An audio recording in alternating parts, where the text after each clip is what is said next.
temples, Karabeng cow racing on Madura Island, the strange burial traditions of the Toraja people, and everywhere you can find those Yo guys, it's your boy Fabian back again with another video. It's time to continue with our Geography Now reaction series, and today we are checking out Indonesia. So we're checking out Indonesia. I checked out Philippines already. If you haven't seen that, make sure you check it out. But before we check this out, make sure you subscribe down below and press the bell notification button down below so you can be the first to know when the rest come out. But let's stop with the talking and crack on with the video. Geography Now, Indonesia. Let's go. Hey everybody, so if you don't know anything about Indonesia, basically all you have to know is that it's kind of like the Hawaii of the Muslim world, but it's like huge. It's like the biggest state, and with orangutans. And that's it, just no punchline. Let's just go to the intro song. It's time to learn geography now! Hey everybody, I'm your host Barbie. So as some of you know, I've been to Indonesia one time on one island for like 3 hours. I ate one dish, so basically I'm like the Indonesia expert, right? Well, if not, I'm kind of like the only guy on YouTube doing full profile videos like this, so for now, you'll just have to kind of deal with me for like the next 12 or so minutes. Woohoo! Default! Alright, so again, if you don't know anything about Indonesia, it's basically like if the Middle East and South Asia had an incredibly colorful, loud, somewhat explosive set of babies. Like thousands of them. Okay, that doesn't really help. First of all, Indonesia is the world's largest archipelago nation, located right where the Indian Ocean meets the Pacific Ocean, on the incredibly clustered set of islands, making 6 countries known commonly as Nusantara, or the Malay Archipelago.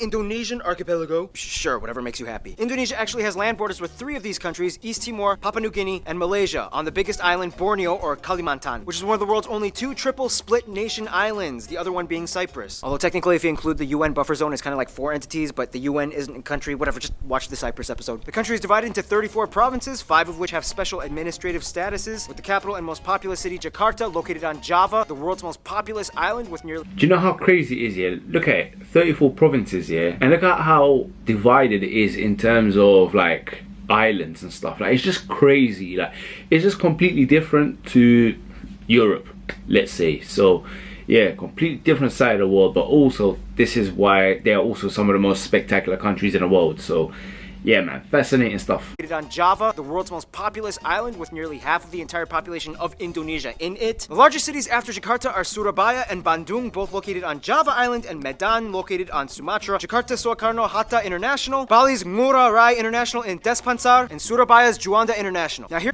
I tell you what though, that runway did not look safe. Here's where things get a little speculative. Today, there are still arguments claimed as to exactly how many islands Indonesia has. The National Coordinating Agency for Surveying and Mapping says Indonesia has about 13,500. The National Institute of Aeronautics and Space Agency says that it has about 18,300, whereas the Indonesian government claims about 17,500. But wherever the point is, there's a lot of them. Over 8,800 have names, and over 900 of them are permanently inhabited. You would think they are the country with the most islands, but surprisingly, Finland and Canada beat them. But a lot of their islands are kind of like boop-a-doop, little islands in the lakes, so does it really count?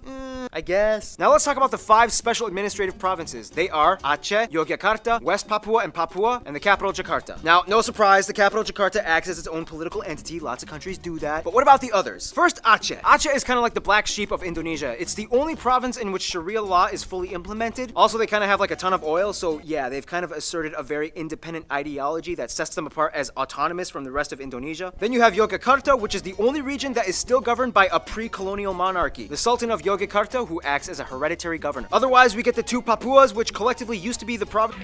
Now, honestly, like, how do people not enjoy this kind of content? Like, fair play to this guy, you know, because I've not really watched too much of these videos, Geography Now. Obviously, now I'm doing these reactions, I'm gonna watch a lot more, right? But how do people go through life not watching or enjoying this kind of stuff? Like, you wouldn't know about most of the countries in the world, especially if you haven't visited. So yeah, it's actually fascinating stuff. Called Irian Jaya, but then in 2003 they got split into 2. Basically, this is the place that has the least in common with the rest of Indonesia. It has a culture and background closer to their cousins across the border in Papua New Guinea. So then why is this part of Indonesia? Well, long story short, Indonesia was basically like, well, now that we have our full sovereignty, we get everything that the Dutch colonized. But the people of Papua were not too happy, so then Indonesia was like, alright, we'll give you a vote to stay or leave. However, we would strongly implore you to make the right right decision. So they voted to stay in. A lot of people complained. There's still some current opposition, and to this day, the area has a relatively high level of autonomy, and the government kind of just leaves them alone except for when it comes to mining for resources. Oh, and the South Maluku area also kind of has like an independence dispute thing kind of going on, but the major opponents to the Indonesian government are primarily based in the Netherlands. Then you have the strange Riau Islands, which look like they should belong to Malaysia, but they don't, even though they have a strong Malay-derived culture. Then you have the Ambalat Sea Block, which has a ton of oil that both they and Malaysia argue over. So that essentially covers most of the administrative divisions of Indonesia. Some of the most notable spots of interest in Indonesia might include the National Monument and Museum, Royal Keraton Ngayogyakarta Palace, Ratu Boko, the Magelang and chicken-shaped churches, Borobudur, disputed to be the largest Buddhist temple in the world, Maimun Palace. Wait. A chicken-shaped church? If you're from Indonesia, let me know in the comments below. What is that about? Because is it actually a church? A chicken-shaped church? Yeah. I don't know. The Taman Sari Underground Mosque, the Equator Monument, the Pura Ulun Danu Bratan Lake Temples. Yeah, try to say that 5 times fast. Pura Ulun Danu the Batan Lake. The Millennium Bridge, the Sacred Monkey Temple, the Hellmouth or Elephant Cave, the 7-story pagoda of Cebu, the smoked mummy villages of Aikim and Jiwika in Papua. Or if you're lazy, you can just go to the Taman Mini Indonesia Indah Park, which kind of has like a bunch of replicas of all the famed sites in Indonesia. Oh, and keep in mind, there's Dutch colonial style buildings all over, too many ancient temples and pagodas to list. But no matter how many buildings and landmarks are built, they will never compare to what Mother Nature has done. Which brings us to... Indonesia's land is like that one ex we all had back in our 20s that we trusted a stupid friend to hook us up with. Super attractive, but almost killed you a few times. Indonesia lies on what is labeled as the prehistoric continental shelf known as Sundaland, which during the Ice Age times pretty much connected all of the islands together before the Wallace Line until the ice melted and filled in the gaps. Now this is where things get incredibly messed up. Not only is Indonesia right in the worst part of the Ring of Fire, but the country is basically smashed between 3 converging major continental plates. The Eurasian, the Pacific, and the Australian plates, with dozens of minor plates and rifts like the Sunda, Timor, Banda, Molucca, and so on. This in return gives Indonesia over 400 volcanoes, disputably more than any in the world, with over 150 active ones, making it the most volcanically active country in the world as well. This means on a daily basis, Indonesia experiences on average about 4 earthquakes a day, ranging anywhere between the small, timid 3 to a noticeable 6 on the Richter scale. And you never know where or when they will happen. Impressive. Nonetheless, volcanoes can be a good thing, especially when concentrated close to the equator, as the warmer, humid climate allows moisture and minerals to coalesce, creating some of the most fertile land on the planet. This is why places like Hawaii and Iceland are so radically different despite both being volcanic islands. In the end, Indonesia got blessed with a flourishing abundance of flora and fauna, the second highest concentration in the world after Brazil, many of which being endemic species like the Rafflesia arnoldi and the Titan arum, the largest flowers in the world, which each smell like rotting corpses. And at over 180, they also have the highest concentration of mammals out of anywhere in the world. Nonetheless, the national animal is actually a reptile. They smell like rotten corpses. You know what, yeah? Half the stuff in this video, not even just Indonesia itself, I didn't know this kind of stuff existed. Like, it smells like rotten corpse. Why? Nonetheless, the national animal is actually a reptile, the largest in the world at 3 meters long, the famous Komodo dragon, which you can find a bunch of on Komodo Island, which is... I tell you what, the Komodo dragon, yeah, absolutely terrifying, but very, very cool. Like, it's the closest thing we've got to dragons and dinosaurs and like just mythical creatures. You get me? So yeah, cool animal. Where they get their name from, and they can kill people. Just a heads up. And the surprisingly not national animal, even though everybody knows and loves them, the only great ape in Asia, orangutans, are only found on this archipelago as well. By the way, they look docile and quiet, but orangutans can rip off your arm if you anger them. So don't. Otherwise, the largest mountain, Puncak Jaya, is located in the east in Papua. The longest river, the Kapuas, flows on Kalimantan, or Borneo Island, starting in the east, emptying into the South China Sea. The largest lake, as well as the largest volcanic lake in the world, Lake Toba, can be found on Sumatra. This is also the site of the largest speculated volcanic explosive eruption on Earth that essentially created a worldwide volcanic winter. The eruption was so big that you can literally observe ashes from the explosion that went as far as Malawi in East Africa. Remember guys, Mother Nature is beautiful, but if she wants, she can kill you. Close to Puncak Jaya is Grasberg, the largest gold and copper mine in the world. And on Mount Ijen on Java, which spews out blue lava, all over you can find intrepid sulfur miners that literally go into the base of the volcanic craters, risking health just to get raw sulfur ores. Otherwise, you have other anomalies like the Sidor. Look at the life some people have. Like, you don't know the lifestyles on the other side of the world. Like, we're just used to what we see here, and that's the people we're seeing here that's their life on a day-to-day basis. It's crazy. Rajo mud volcanoes, the three-colored lake Kelimutu in Flores, and the Kakaban Island jellyfish lake. Too many strange places. To this day, Indonesia is the #1 producer of palm oil, cloves, cinnamon, nutmeg, coconut, and vanilla. Some national dishes might include things like rendang, satay, or satay, gado-gado, lontong, ketupat, papeda, ikan bakar, pempek, tumpeng, lemang, and the national dish nasi goreng, which basically just means fried rice, which has no exact recipe. You can mix it up and kind of do whatever you want to it. Oh, and keep in mind, Malaysia might argue that some of these dishes belong to them, but that's a whole other story tied in with history and culture. We got time. Why not talk about it? Now, there's a lot of curious mysteries when it comes to Indonesia's people. Like, how did they become predominantly Muslim? Or what's the whole deal with them in Malaysia? Or wait, this guy is considered an Indonesian? What? First of all, the country has about 263 million people, making it the 4th most populous country in the world, with the largest population of Muslims as well. Now, here's the thing. In a sense, yes, 95% of the population is considered native Indonesian, but that's an incredibly broad term considering that Indonesia has about 300 different ethno-linguistic groups split up across all the island regions of the country. If you look at a map with the actual ethnic group breakdown, it kind of looks something like this. Nonetheless, the two largest parent ethnic groups are the Javanese that make up about 40%, the Sundanese that make up about 15%. Otherwise, the rest of the population is primarily made up of smaller groups and tribes that have only around 2 to 3% each, like the Batak, the Sulawesi, the Balinese, Minangkabau, Betawi, Papuan, Dayak, and so on. Finally, about 5% are non-indigenous Indonesians like Chinese, Arabs, Indians, and even a few Europeans. They also use the Indonesian rupiah as their currency, they use the Type-C plug outlet, and they drive on the left side of the road. And here's where things get a little confusing. Culture and language. The one thing that kind of unites all Indonesians is that they share the national language Bahasa Indonesia, which means the Indonesian language. However, Bahasa Indonesia is actually kind of like a lingua franca to many of the people, as Indonesia is the world's largest trilingual country. In addition to Bahasa Indonesia, most people speak their own mother tongue as well as English. Yep, English. They caught on quick when they realized it was the money language. The funny thing is, even though the Javanese make up the largest people group, the Javanese language is not an official language. Technically, it could have been, but then that would have favored one people group over all the others, which would have caused tension, so they kind of had to choose like a neutral default. Plus, you know what, yeah? I've not actually heard of Javanese. That's not something, I don't think so.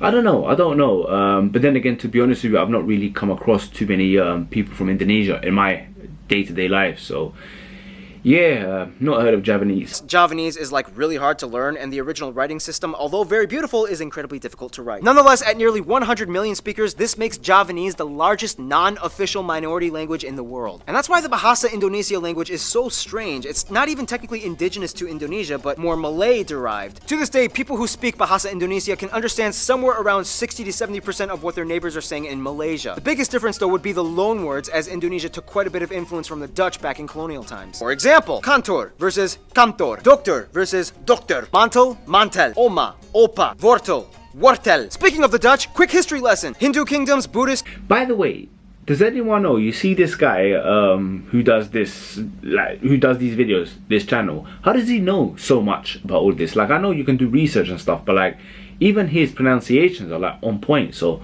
yeah, I don't know. Does anyone know? Hindu kingdoms, Buddhist kingdoms, Islamic kingdoms. The Portuguese come in quickly, but then the Dutch flock in. Japan comes in for a couple of years and decimates a huge chunk of the population. Independence, Republic, the Suharto years. Controversial incidents and fights with ethnic Chinese, Timorese, and Papuan peoples. Suharto falls, Reformation period begins, and here we are today. In Indonesia, all citizens are required to register under one of 6 recognized religion categories: Islam, Protestant, Catholic, Hindu, Buddhist, and Confucianism. If you don't identify with either, then sorry. Prior to Islam entering around the 13th century, Indonesia was actually primarily Hindu and Buddhist. It's disputed on how exactly Indonesia became prevalently Muslim. Some people will say that it's because of the Arab traders that came by in the early first millennium. Others will say that maybe it had to do with the Malacca Sultanate conquest that fought against the Hindu and Buddhist kingdoms. And the truth is, both might be right. Inevitably, Bali became like the last sort of haven for whatever Hindus were left. The eastern Nusa Tenggara region and the Papuas remained predominantly Christian, as the Dutch and Portuguese shared the gospel. Islamic culture in Indonesia is a little different from what it looks like in the Middle East. For one, most mosques don't have the typical dome structure, and actually many of them resemble Hindu temples, like the Demak Great Mosque. When a family member dies, their relatives might often come together and pray for a whole week, and then again on the 40th day, and then on the year anniversary, and then on the 500th day, and so on. Also, the night before Eid al-Fitr, the youth might gather and go around neighborhoods reciting the takbir. Those are some things you don't really typically find in the Middle East. Clothing modesty customs are pretty loose. Not all Muslim women wear hijabs, however the ones that do might also complement it with Western clothing, like branded t-shirts with skin-tight sleeves and jeans. jeans. When I was in Indonesia, I saw a hijab wearing woman with short sleeves and capri pants exposing her calves. I was like, can they do that? Now, in terms of culture, again, it depends on where you are, and many indigenous people still follow ancient traditions. Everything from the Minangkabau candle dance to the gamelan players of Yogyakarta, wayang Javanese. So basically what I gathered from that is that Indonesia, they kind of mix two worlds, which is obviously their religion, because they're Muslim, and somewhat modern as well. So they kind of bring two different worlds, mesh it together. So yeah, sounds like it makes them unique. Shadow puppetry, Balinese festivals, Sumatran pencak silat martial art tournaments, Kenya motif paintings of the Kalimantan tribes, the deadly Pasola game played by Sumba peoples, Karbeng cow racing on Madura Island, the strange burial traditions of the Toraja people, and everywhere you can find those pointy longhouses. Yeah, I've heard about this kind of stuff here when it comes to like the burials and stuff. What? First of all, give a warning, mate. Yeah, you know what I mean? I was just looking at it straight in the face there. I don't even know why I said it, but yeah, I was looking at them straight in the face there, and yeah, popped out of nowhere. So warning please next time. But let me know in the comments below, what's with the rituals? Otherwise, some notable people of Indonesian descent might include people like the first president Sukarno, Gada Maja, R.A. Kartini, B.J. Habibie, Iko Uwais, Yayan Nuruhian, Sesep Arif Rahman, Agnes Monica, Iwan Fals, Anggun, Megawati Sukarno Putri, the Hartono brothers, and YouTubers Brian Emanuel and Raditya Dika. Now, it's so hard to cover Indonesia's culture because there's so many different people groups, each with their own cultures. It's insanely colorful and rich. I wish we could cover more, but we gotta move on to some diplomatics, shall we? Okay, so Indonesia is basically like the kingpin of Southeast Asia with the largest population and economy, as well as being a member of the G20. Therefore, they know how to manage relations. First of all, the rest of the Muslim nations in the Middle East generally get along with Indonesia as they see them as kind of like their strange Asian cousins. Indonesians make up the largest group of pilgrims for the Hajj in Mecca. However, there has been some controversy with Saudi Arabia in regards to migrant worker abuse and death sentences. Since then, Indonesia dramatically decreased its expat programs. The US, the Netherlands, and Australia are kind of like their biggest non-Asian supporters. In addition to trade and business, the US played a huge role in Indonesia's independence, and they worked closely during Cold War times. The Netherlands still holds close ties to Indonesia despite post-colonial bitterness. Plus, tons of Indonesians live in the Netherlands. To this day, they have the second largest population of Indonesians outside of Indonesia after Malaysia at nearly 2 million. Australia gives some of the most aid to Indonesia, especially after catastrophe incidents. And even though there are some controversies involving immigration and attacks on Australians abroad, they still share close ties generally. Now, Indonesia and Malaysia are kind of like the Colombia and Venezuela of Southeast Asia. They're like the twins separated at birth and have a strange love-hate relationship. Malays accuse Indonesians of stealing their culture and language. Indonesians accuse them of not being grateful for all their help during war times. But when they actually meet up as people, it's like they're totally brothers. Nonetheless, most Indonesians I talked to have said Japan is probably their best friend, which is funny because Japan kind of really messed things up during World War II. Nonetheless, they've moved on, and today Japan makes up the largest export partner. Tourists flock in year-round, and the two have been building each other up for over. You know what, yeah, I've noticed that in the world of countries, and I'm not even talking about Indonesia in this case, right, but just based on what you said there, a lot of countries probably got destroyed by another country back in the day, and nowadays they see them as like brothers. You get me? Like, it's just a very funny dynamic with a lot of countries. Half a century. In conclusion, Indonesia's people are very much like their islands, numerous with lush, colorful, strange diversity. Sometimes a cyclone, earthquake, or volcano of controversy erupts, but at the end of the day, they still flourish together as one.